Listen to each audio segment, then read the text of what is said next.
Today, Valve promises something huge about their upcoming Steam machine, Intel's next-gen CPUs leak, Nvidia's first real desktop CPU can game, and I wish I was wrong about this. Welcome everyone to Gamer Meld. First up for today, Valve just made a huge claim about their upcoming Steam machine. The story originally comes from a new video by Adam Savage's Tested, where Norm gets a chance to sit down with a Valve hardware engineer to speak about the upcoming product. And during it, he says a couple very interesting things, both of which are said right here. All of it kind of comes together in what we believe is a really great 4K 60 machine with FSR, with upscaling.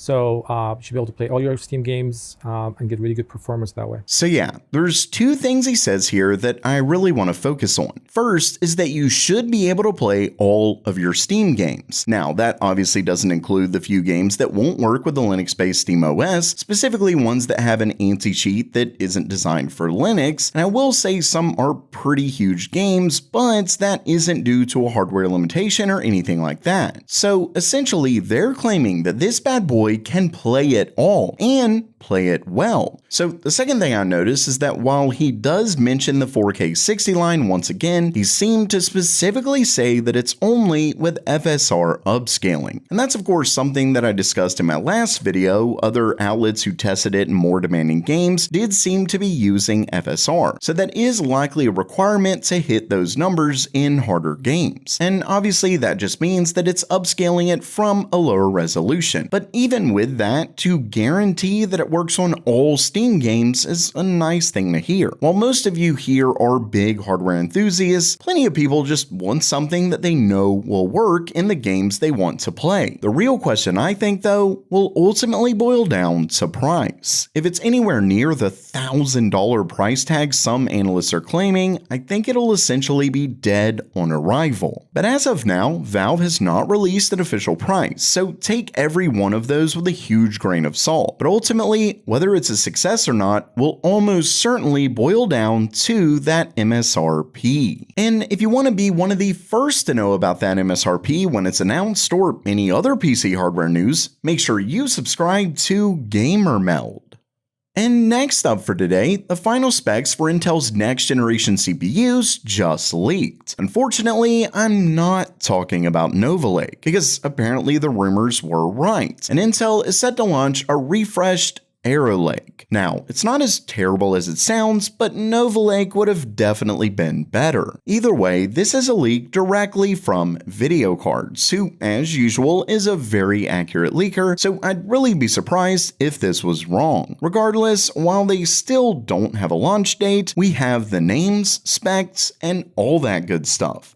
And starting things off, as you can see, this is the Core Ultra 200K Plus. And starting things off, we have the updated 285K, that'll now be the 290K Plus, then the 265K is now going to be the 270K Plus, and then the 245K will become the 250K Plus. And starting things off with the highest end model, as you can see, according to this, it's just getting an increase of 100 megahertz clocks. So yeah, definitely not very impressive in the high end, but things do get pretty interesting when we look at the 270K Plus, because according to this, while it won't be getting a clock increase, it is apparently getting 4 more E-cores. And this, of course, brings it to the same amount of cores as the 285K as well as the 290K Plus.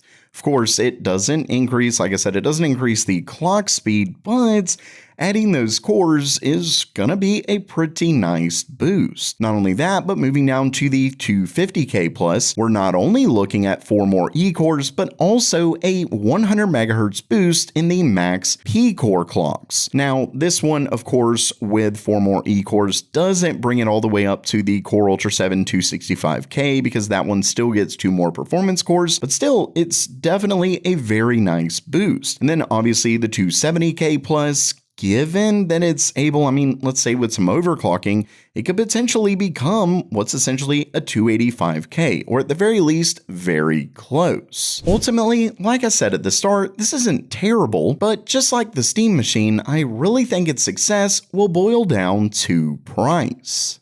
Next up, Nvidia's first real desktop CPU can actually run games. And that's great news for their upcoming consumer chips, the N1 and N1X, especially because that same chip is inside this. I'm of course talking about Nvidia's DGX Spark, the desktop PC that's ultimately made for AI. But that's what makes this even more interesting, because Nvidia themselves actually shared how to game on the DGX Spark. Well, first, a Redditor was able to get it working, but because it's an ARM chip and it's based on Linux, they had to use an x86 emulator, so that emulation layer would obviously hurt performance. Ultimately, he was able to get Cyberpunk running at 1080p on medium settings at around 50 FPS. So given the cost of this thing, that's obviously terrible. But later on, the head of Nvidia's GeForce Global community team actually posted a way to do it where you can get DLSS4 and multi-frame gen, bringing the performance to around 175 plus FPS. Now, that's still terrible given the price of this, but I think it's really interesting that someone within Nvidia would discuss this. Obviously, there were a lot of workarounds done, but imagine this chip made to run on Windows and hopefully a lot cheaper. It could actually be something. Time will tell just how good the rumored N1 and N1X chips will be, but I think this is a good sign. And lastly for today, I told you it would happen. I'm sure some of you thought I was exaggerating or it wouldn't happen this fast, but here we are. Just as AMD's 9070 XT hits MSRP in some places, it looks like AMD is raising the price. And it's all thanks to the massive price jumps in memory. I know I've been beating the drum with this one, but I really tried to warn everyone. Well, as you can see right down here, a member of the Board Channels forum, which don't forget is a forum that a lot of board partners go to. Now, it doesn't guarantee that this is accurate, but a lot of leaks from this forum do end up coming true. And yeah, it's not looking good. Either way, they say AMD's GPU series already saw a price increase around October, but the increase was not significant and therefore not reflected in the cost of AMD cards. However, AMD recently announced internally that due to rising memory costs, a second price increase will be implemented, although the specific implementation time has not yet been officially announced. AMD has confirmed that due to a substantial increase in memory procurement prices, the next shipment price for GPUs and memory will increase, with a large increase potentially affecting all models. The specific amount and implementation time are not yet confirmed. Now, you might be thinking that this is absurd. Why wouldn't AMD just eat the cost? And they could a little, but look at these prices.